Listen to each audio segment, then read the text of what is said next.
My name is Daniel Michael Sines, and this story starts when the coronavirus pandemic hit here in the United States, which obviously was a curse to most. But I couldn't have imagined in what ways it would affect my life. Its power was inconceivable. For me, it shifted absolutely everything.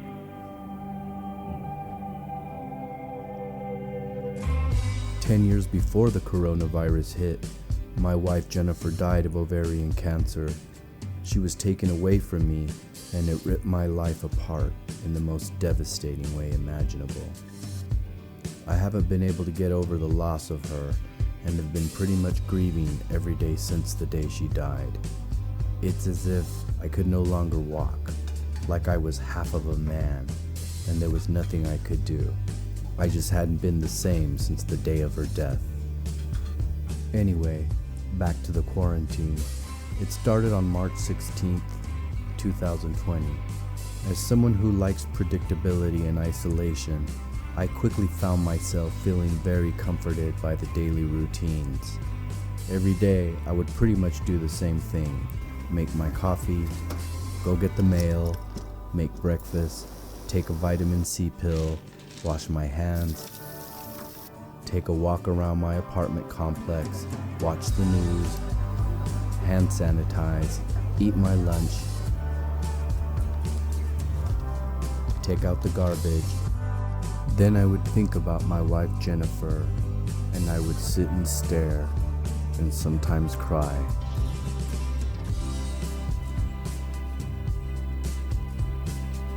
My pre-bed ritual consisted of logging on to social media to check to see if my family was okay.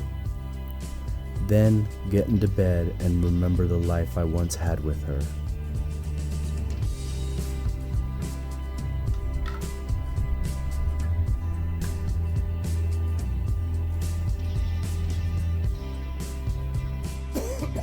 I know what you're thinking, but no, I'm okay. Before the first case was diagnosed here in my state, I had gotten sick with the flu and I was still in the process of recovering. I had gone to urgent care because of the coronavirus scare, which was mostly in China and Europe at the time, and the doctor assured me that since I hadn't traveled out of the country and I wasn't experiencing shortness of breath, that there was almost zero chance that I was infected. At this point, I was just getting over the flu, coughing a lot, and scaring a lot of coworkers. That is until we were all sent home.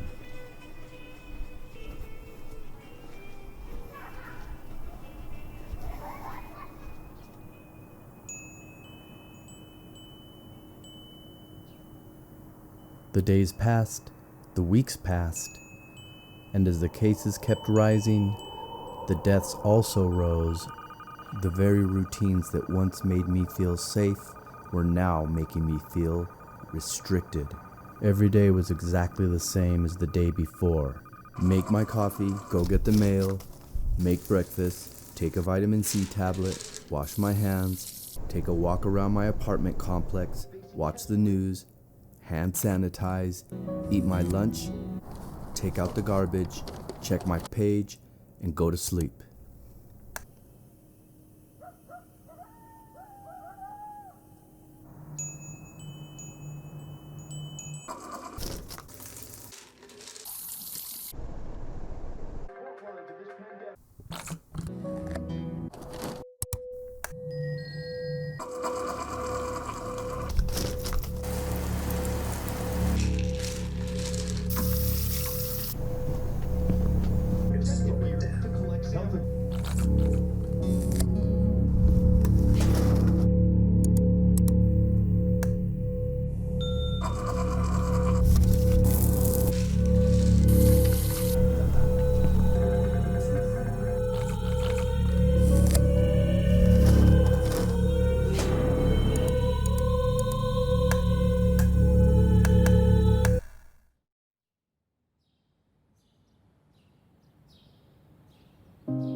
One day, as I was walking around my apartment complex, I couldn't bear the thought of going back inside to my dreadful routine of quarantine. I decided just to keep walking, so I did just that.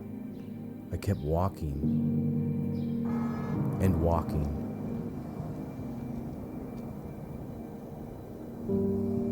and walking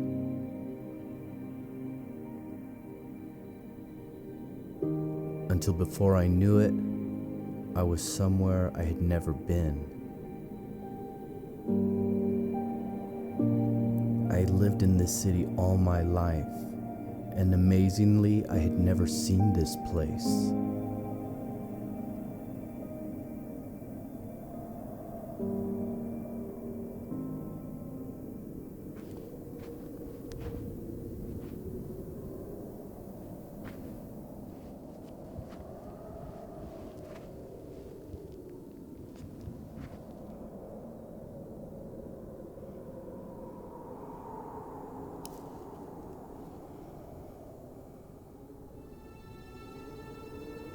Just for a moment, everything was just the way it should be, in place.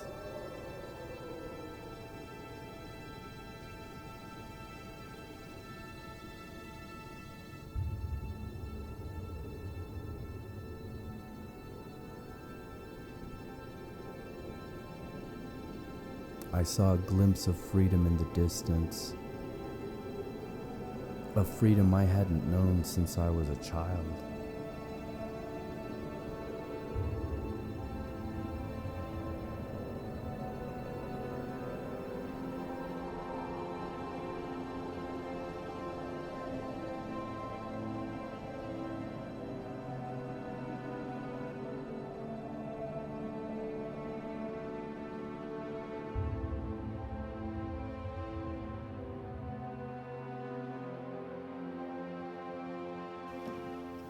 When I got back home, it was late.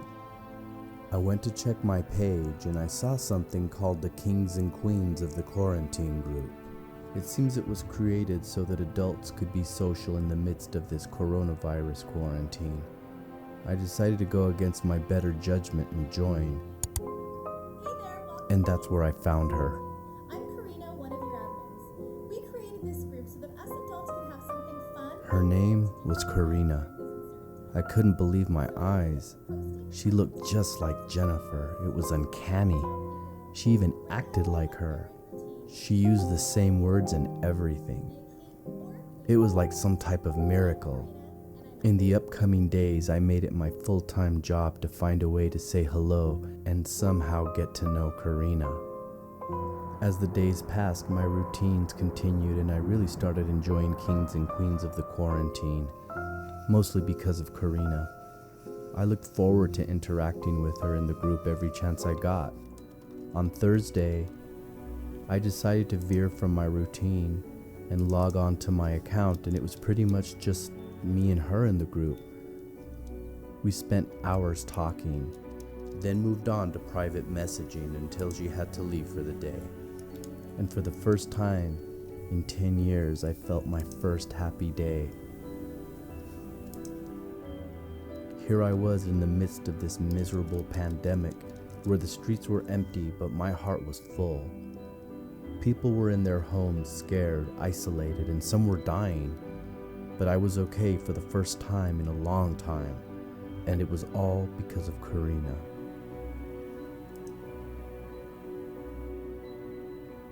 Because my cough wasn't going away, I decided to make a second doctor's appointment.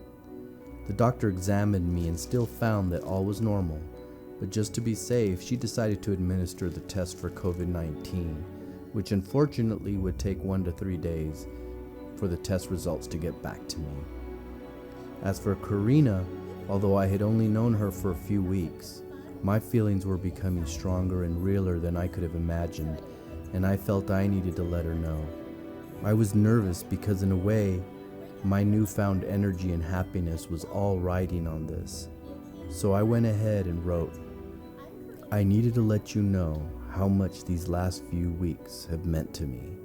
I think you were a very special woman, I have come to care about you a lot and would love to get to know you in person. Do you feel the same? Then I hit send.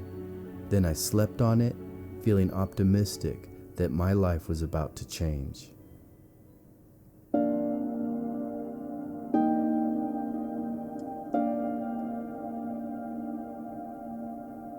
The next morning, I checked my phone, but Karina hadn't answered me. I checked again at lunch, and again before bed. I checked again the next day, and the day after that, and the day after that, and still no answer from Karina. I knew this wasn't good. Don't get down, people. Break out of your unbearing routines and be all that you can be. Be a king or a queen of quarantine. I'm Karina, and I'm out.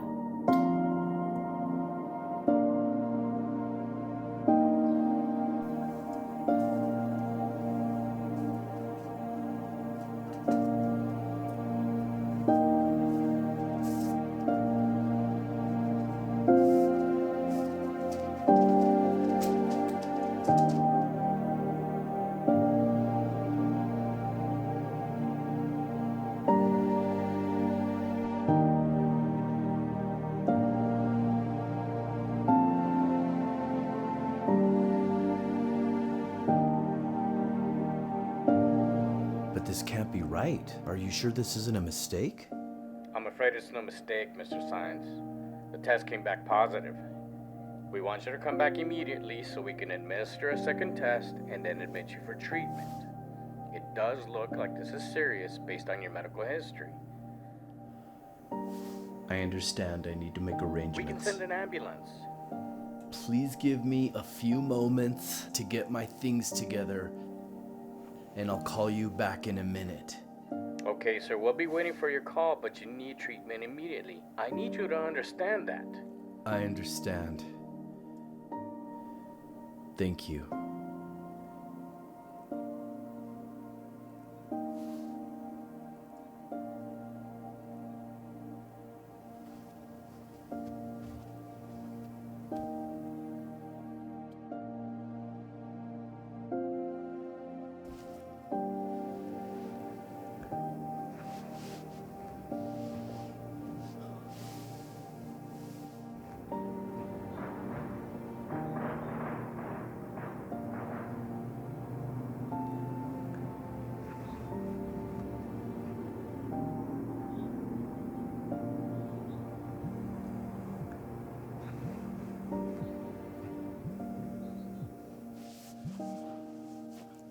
Daniel? Hello?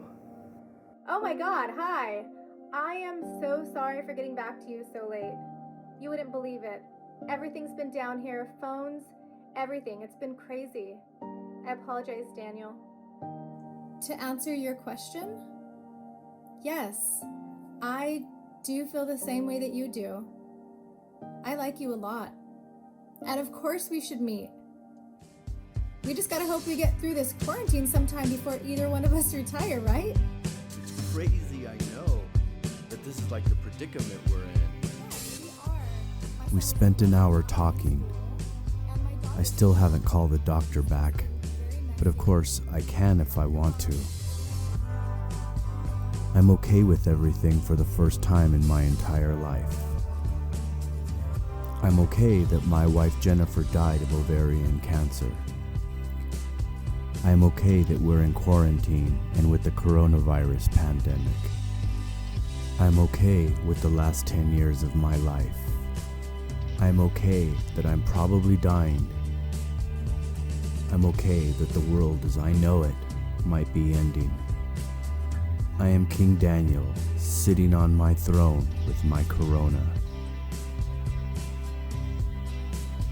And I am the owner of my own destiny.